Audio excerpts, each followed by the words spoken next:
Welcome everyone. Today I'm making a root vegetable hash for some breakfast bowls that I'm going to pre-make for the week.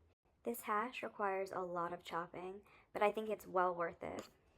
I chopped my carrots, parsnips, fennel, onion, and sweet potatoes to roughly the same size.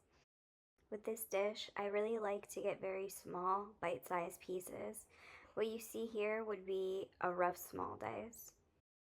These root vegetables are pretty tough to cut through, especially the sweet potatoes. Having a sharp knife makes this task much safer and much easier. After chopping all of my vegetables, I got everything onto a roasting tray, added some olive oil, salt, thyme, mixed it all up, and then roasted at 425 for 20 minutes. This is what the vegetables should look like when they come out, nice and roasty with some brown bits throughout. Next, I cooked the scrambled eggs. I did a soft scramble here, which I've noticed I do often for my hash bowls, mostly because they hold up so well to reheating. If you guys are interested in seeing an in-depth soft scrambled egg video, let me know in the comments. And this is what the bowls look like once assembled. Hope you enjoyed this recipe. Happy cooking!